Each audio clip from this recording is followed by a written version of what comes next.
നോർക്ക റൂട്ട്സിന്റെ തിരിച്ചറിയൽ കാർഡെന്ന തെറ്റിദ്ധാരണ പരത്തി 300 രൂപ വീതം വാങ്ങി ഇൻഷുറൻസ് കാർഡാണ് നോർക്ക റൂട്ട്സ് നൽകുന്നതെന്ന് Dubai KMCC president PK Anwar Naha പറഞ്ഞു.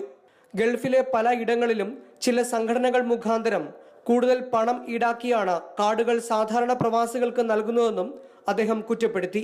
നോർക്ക റൂട്ട്സിന്റെ തിരിച്ചറിയൽ കാർഡിന്റെ കൂടെ അവർ പറയുന്ന ബെനിഫിറ്റുകളിലാണ് നമുക്ക് പ്രശ്നമുള്ളത്. അവർക്ക് 5000 രൂപ പെൻഷൻ കിട്ടുമെന്നും അവർക്ക് ബാങ്ക് ലോൺ കിട്ടുമെന്നും ഒക്കെ രീതിയിൽ ആളുകളെ പറഞ്ഞ് പിടിപ്പിച്ചുകൊണ്ടാണ് ഇത്തരത്തിലേക്കുള്ളൊരു ക്യാമ്പയിൻ രൂപപ്പെടുന്നത്. സത്യത്തിൽ നോർക്ക റൂട്ട്സ് എന്ന് പറയുന്ന ഒരു കാർഡ് ഇൻഷുറൻസ് പ്രീമിയം കാർഡ് മാത്രമാണ്.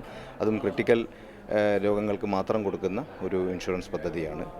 അത് ഇതുവരെ എൻ്റെ അറിവിൽ ഇതുവരെ ആർക്കും അതിൻ്റെ ക്ലെയിം കൊടുത്തിട്ടില്ല എന്നുള്ളതാണ്.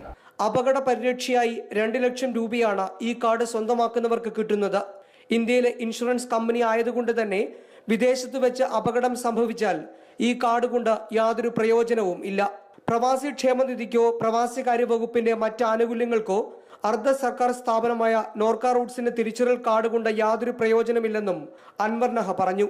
കഴിഞ്ഞ കുറച്ച് ദിവസങ്ങളായി ചില പ്രവാസി സംഘടനകൾ നോർക്ക റൂട്ട്സിന്റെ തിരിച്ചറിയൽ കാർഡ് വിതരണവുമായി ബന്ധപ്പെട്ട വലിയ പ്രവർത്തനങ്ങളാണ് നടത്തിയത്. Ipe Vallikkadan, Mathrubhumi news, Dubai.